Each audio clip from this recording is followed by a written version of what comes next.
Tiga nama bakal capres, LSI menilai ada pengaruh batalnya Piala Dunia U20 terhadap elektabilitas Ganjar Pranowo. Survei LSI terbaru digelar pada 31 Maret hingga 4 April yang lalu.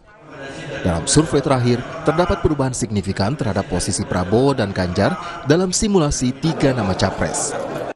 Dalam survei terbaru LSI, elektabilitas Prabowo Subianto naik menjadi 30,3% dibanding periode sebelumnya masing-masing 23,2 dan 26,7%. Sementara elektabilitas Anies Baswedan versi survei LSI naik menjadi 25,3% pada April 2023. Pada 2 survei sebelumnya, elektabilitas Anies sempat turun meski tidak signifikan masing-masing 24,2 dan 24,0%. Sementara itu, LSI menemukan elektabilitas Ganjar Pranowo cenderung mengalami penurunan menjadi 26,9% dalam survei 31 Maret hingga 4 April 2023.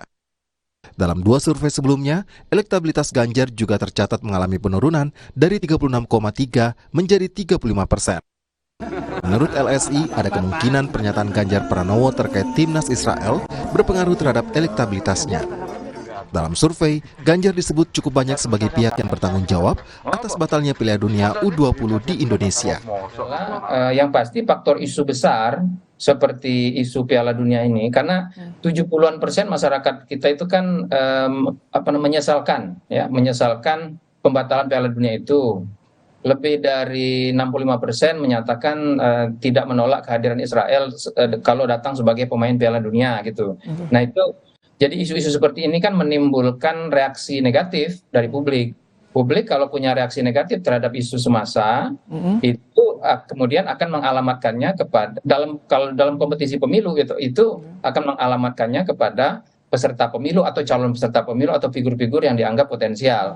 Nah, sebelumnya Ganjar menolak timnas Israel bermain di Indonesia pada 23 Maret yang lalu. Ganjar memahami risiko dari sikapnya terkait timnas Israel.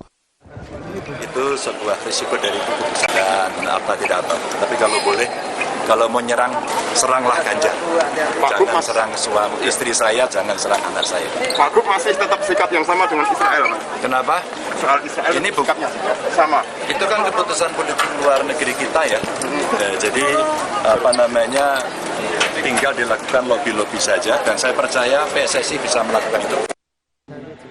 Meskipun fluktuatif, LSI juga menemukan dalam survei terakhir masih ada 17,5% pemilih yang belum menentukan hak pilihnya dengan menjawab tidak tahu atau tidak jawab. Peluang ini tetap bisa dimanfaatkan oleh masing-masing kandidat. Tim Liputan, Kompas TV.